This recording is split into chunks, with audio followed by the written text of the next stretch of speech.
Buenas, buenas. Bienvenidos con el mochilero. Je vous propose aujourd'hui de découvrir quelque chose de très simple, très élémentaire et très basique qui vous aidera à mieux comprendre les vins. Nous allons aujourd'hui découvrir les les quatre grandes plutôt, familles de bouteilles qu'il existe.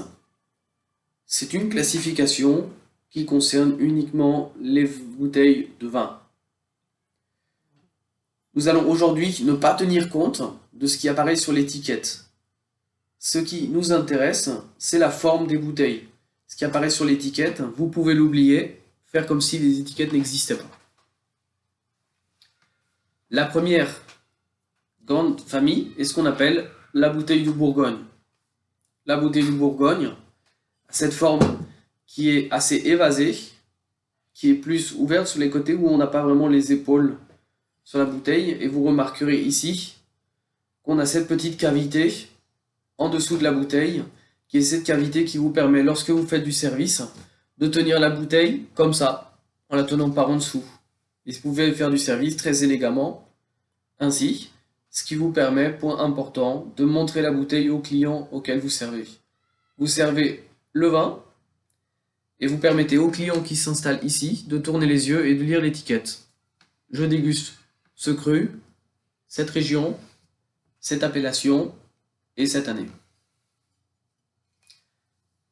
Le deuxième, la bouteille de Bordeaux. Encore une fois, on ne tient pas compte de ce qui est marqué sur l'étiquette. Il s'agit de pouvoir identifier cette forme de bouteille, qui est une forme de bouteille très standard, que l'on retrouve dans beaucoup de crus, qui est néanmoins reconnue de façon standard, comme la bouteille de Bordeaux. Vous remarquerez ici les épaules qui reviennent très droites, avec cette longue forme de goulot, et également cette petite cavité qui vous permet la même fonction. Ce qui est important de remarquer avec la bouteille de Bordeaux est que lorsque vous le décantez, lorsque vous le servez, vous voyez ici le vin qui coule, qui arrive jusqu'aux épaules et ensuite dans la bouteille.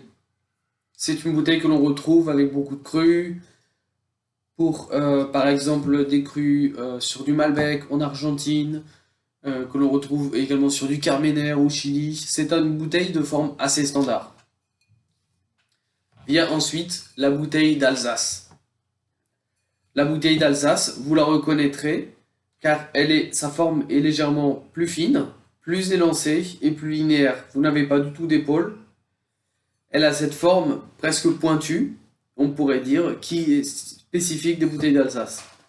Attention, encore une fois, que vous remarquiez dans un magasin ou sur une table une bouteille de cette forme, ne veut pas dire que le vin contenu vient de l'Alsace. Néanmoins, la bouteille a été faite sur ce modèle. Et ensuite, le grand classique, la bouteille de champagne.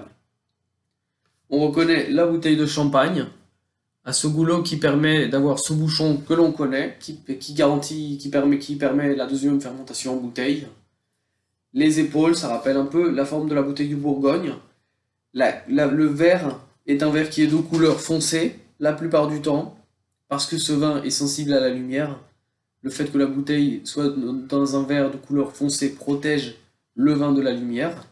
Et on retrouve ensuite cette même cavité qui vous permet encore une fois de faire un service élégant et communicatif sur le vin que vous servez à vos invités.